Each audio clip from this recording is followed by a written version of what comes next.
Oui, c'est ce que j'ai pensé. Je suis avec Kevan Walden. Kevan, tu enquêtes sur le paranormal ici.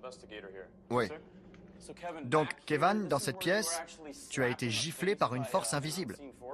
ouais, juste là. Là? Ouais, Vas-y, montre-nous. d'accord. Dis-moi exactement ce qui s'est passé. C'est important pour les recherches qu'on va faire. J'étais assis là, avec un magnéto dans une main et une caméra dans l'autre. Je filmais devant moi, j'observais. Mon magnéto s'est arrêté tout seul. J'ai regardé ma caméra et elle s'est éteinte. Quand j'ai baissé les mains, j'ai reçu une énorme baffe.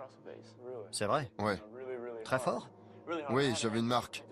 Le coup t'a fait tourner la tête? Ouais, elle a fait ça. Waouh! Et c'était là? Ouais, Quelqu'un d'autre a assisté à ça? ouais, mon ami Josh Craig m'attendait dehors.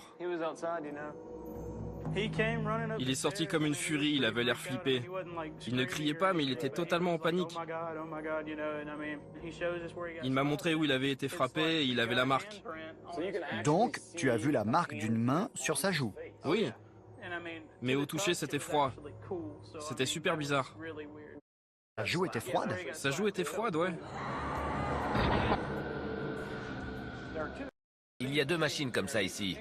Ce sont des turbocompresseurs Ingersoll Rand. Si vous regardez bien, vous voyez qu'ils ont été réparés plusieurs fois. La direction de l'usine a acheté une valve de rechange à la casse. Mais ce n'était pas le bon type de valve. La machine a tourné quelques heures, la pression a augmenté, et comme elle ne pouvait pas s'échapper, elle a scindé la conduite de vapeur en deux.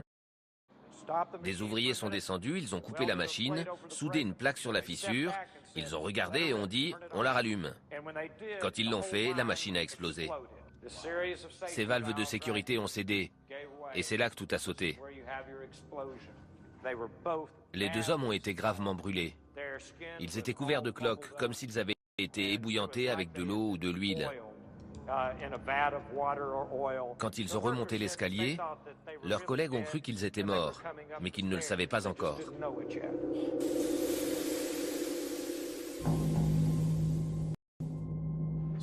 On est avec Houston. Houston travaillait ici, à la fonderie Sloss. Il nous conduit dans une galerie souterraine où il dit avoir vu un homme apparaître. La galerie est tout en bas. Il y a un wagon qui monte et un autre qui descend, tout le temps. C'est dingue. Là, on est dans le tunnel. Les wagons chargés à bloc descendent jusqu'ici. Ils déversent les minerais ici, puis ils chargent du gravier, des cailloux.